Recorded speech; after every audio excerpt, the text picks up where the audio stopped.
Bismillah. Welcome to the fourth episode or the fourth video of QBEST Consulting for Human Race. In this slide, we are going to talk about BCG growth share matrix, value chain, and total quality management or TQM. Okay, so once again, welcome to QBEST Consultancy for Human Race. Let's start with BCG growth share matrix. As you can see on the screen, this matrix was given by Boston Consultancy Group. You have to divide all the products or the services of your business into 4 quadrants, right? To understand their growth share, okay? Relative market share, market growth. To understand that, you have to divide all your products and services in four quadrants, all right? So which are these 4 quadrants? Question mark, star, cash cow, and top. Okay, so let's start off. When you start something, you start with a question mark or a problem child. What is a question mark? You don't know whether your business is going to succeed, whether your product or service is going to be accepted by the consumer, the price will be accepted, how will be the distribution. So you have a question mark, but you start it off. Since you don't know exactly and you are on a trial and error, so what happens is here it consumes a lot of cash. Okay, very less amount is bought in return, right? Because it's a problem child. You don't know how the child is going to behave, how the product or service is going to get the returns or acceptability by the consumer or the customer. So high probability you lose money here. So for example, you must be spending 10 reals and in return you will be getting only 5 reals. Okay, only 5 you are getting back. Whereas you are investing 10, so you are in -5 or -50%. But you have to invest because you cannot be 100% sure because it's a new business, it's a new product, it's a new service. So you start, then you back it up with your hard work, with your sales, with your marketing, advertising, consumer feedback, okay, customer feedback. Then, inshallah, it will become a rising star. So what happens in rising star? That means the product has been accepted. To what extent it has been accepted? That's what we have to see. So rising star generates the most cash. You start getting cash. Your liquidity improves. Your cash flow improves here. All right? Mostly monopolistic or first to enter the market. Consume loads of cash, generating the same amount of cash as income. Okay? So what happens here is you will be investing 5 real. Okay, your cost will be 5 real, and how much will be your return? It will be 10 real, right? So you are getting 50% more or 100% more than your investments. So you are in a better position. You are in a benefit position. All right. So rising star takes a lot of cash and it generates a high volume of business because here the market growth is high and the relative market share is also high. After some time, okay, again you keep up your hard work, consumer research, customer survey, customer feedback, sales, marketing, advertising efforts, then it will go into the ultimate quadrant, which is cash cow, right? Every business Every company, every product, every service ideally should reach this position. What is that position? Cash cow. Okay. As the name suggests, here the investment is very less. Okay. The investment is very less, whereas the return is very high. Okay. Have a high market share. Okay. Cash cow has a very high market share. Generates a more significant amount of cash. Invest in cash cows to maintain their current level of productivity. Every business actually subconsciously tries to reach this level because this is the ideal level, generating cash cows.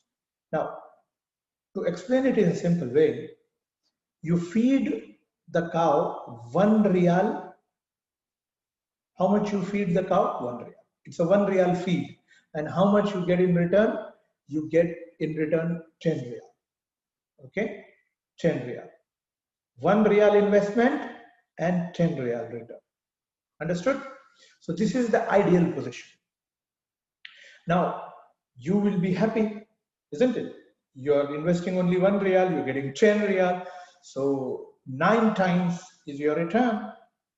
But most of the businesses and most of the individuals, they make mistakes in this area, which turns into a blunder, which costs them the whole business, because they don't realize once you reach the cash cow level, you take it as if you're going to get 9 times your investment, and you start terming it as a 9 times profit, which is absolutely wrong. It's not your profit. Then what it is? It is your benefit. You invest 1 real, you get 10 real. The 9 real is not your profit, it's your benefit. So what I have to do?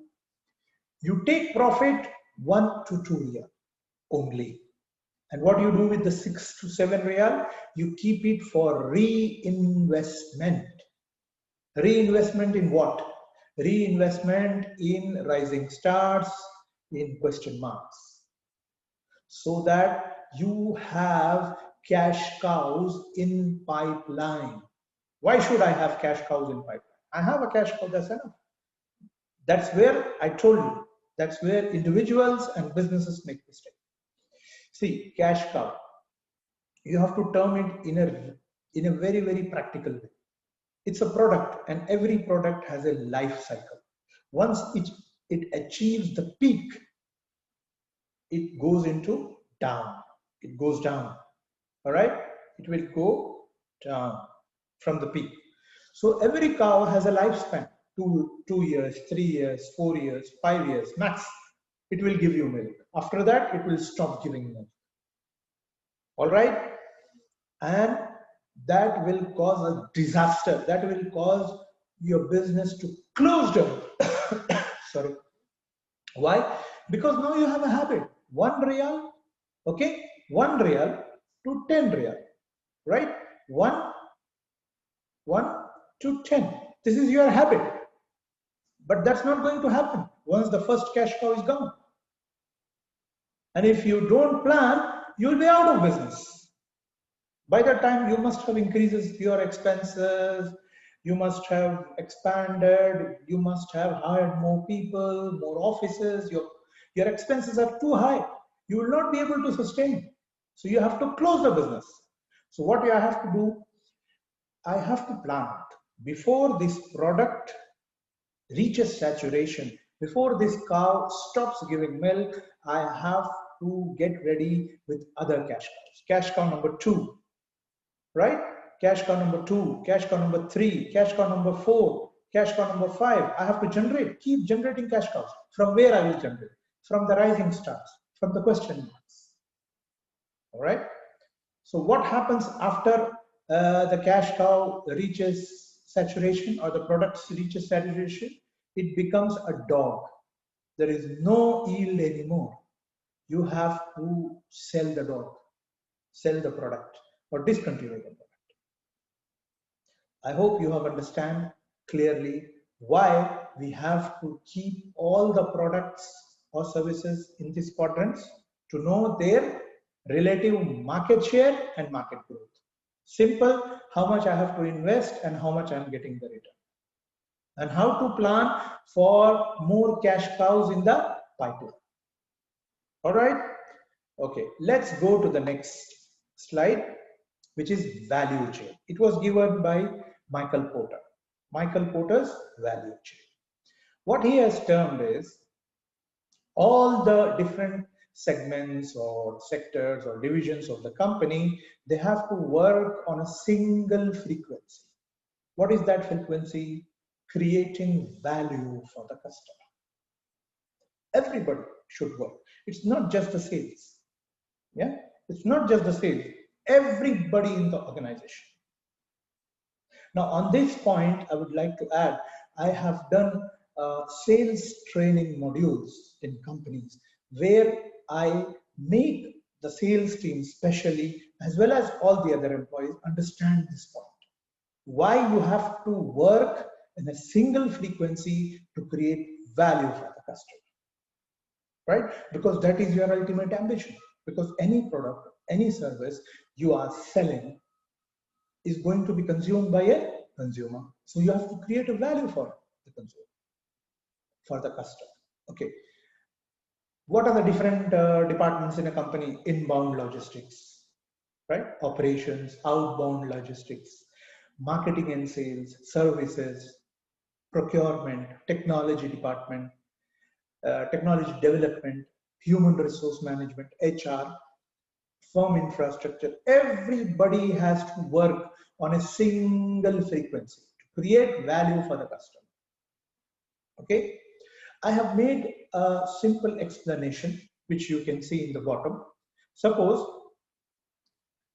the shirt or the t-shirt you're wearing, okay, you have brought it for, let's say, 90 riyals. How much you have brought it for? 90 riyals from Marks and Spencer, from maybe Carrefour, from Lulu, from any departmental stores, from Max. Okay, so if you go and check out the reverse engineering process of this shirt, you start from the origin. When it was a loom, it was a thread. The cost was how much? 15 riyal. It became a cloth. The value increased to 30 riyal. It was cut. The value increased to 45 riyal. Then it was stitched. The value increased to 60 riyal. When it was packed, the value increased to 75 riyal. And then when it was sold or when you bought it, it was for 90 riyal. Okay. Now this is the process. Why this process you should learn? For two reasons. Basically, for two reasons you have to learn this process. Number one, if you want to improvise the quality at the same price, you want the shirt to be at 90 riyal, but it should give you a better quality at 90 riyal. So what you can do, probably at the origin, that is when it was a thread, it was a loom. If you have taken a better quality thread, a better quality loom, then the quality will flow out. Yeah? Okay. First reason. Second reason, if you want to cut down the cost, how you can do it? You can do it in any function.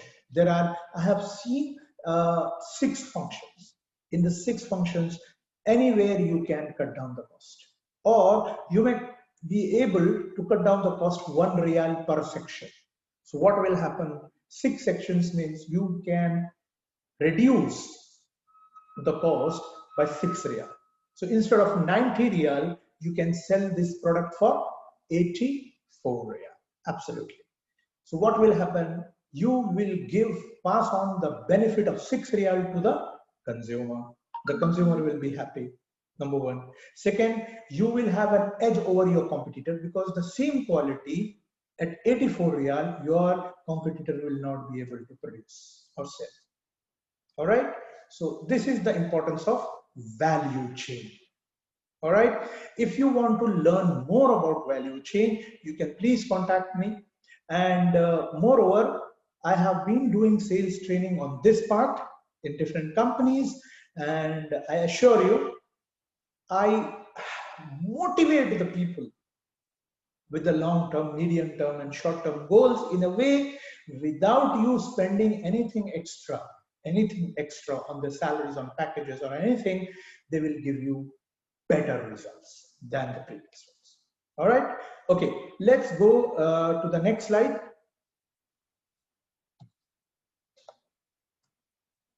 All right.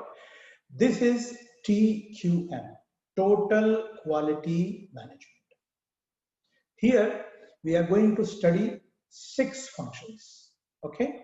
We are going to study how many? 6 functions of TQM.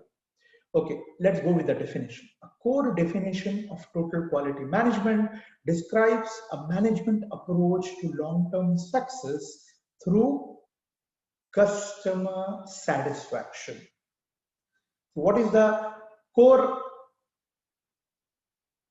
agenda of TQM? Customer satisfaction. Customer satisfaction. In a TQM effort, all members of an organization participate in improving processes, products, services, and the culture in which they work. So everybody tries to improvise, all right, to give a better quality, so that what you achieve? Customer satisfaction. All right, let's start off. There are 6 C's of TQM, 6 C's of total quality management. What are they? Let's start it off. It starts from commitment, culture, continuous improvement, cooperation, customer focus, and control. All right. See, as the business owner, as the manager, you will have to control all the employees of the organization. Take control of everybody and make sure they're working to create value to achieve customer satisfaction. One thing. Second thing, commitment.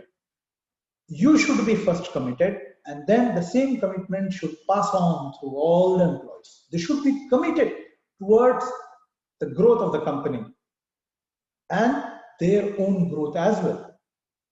So as a boss, as a manager, it's your responsibility to create a viable, a sound culture in the company. Okay? What is that culture? That culture which breeds strength, which breeds values, which breeds helping hand, not pinpointing or criticizing. No.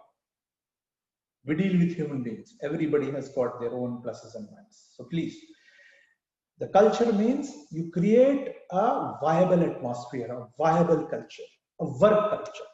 All right, where everybody helps everybody to achieve a value, to achieve customer satisfaction. Continuous improvement. You should be working, you yourself should lead for continuous improvement, and you should also preach and share how everybody can participate in continuous improvement of the products, of the services, of the processes. All right. Cooperation. There should be cooperation between each other. That's very must.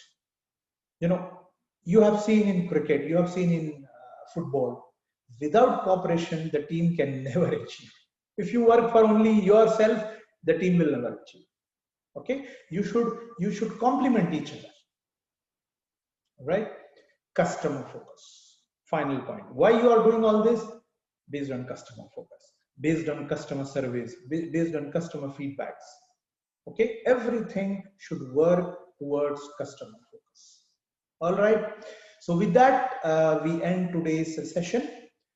Thank you very much for watching. This is Fazlur Rahman, your host, signing off from QBEST Consultancy for Human Race. I can be reached on my WhatsApp number, which is 70643918. Thank you very much for watching. I hope you enjoyed this session, and inshallah, we will stop, we will keep recording different series after the completion of this business development plan. And inshallah, I hope you have enjoyed. Thank you.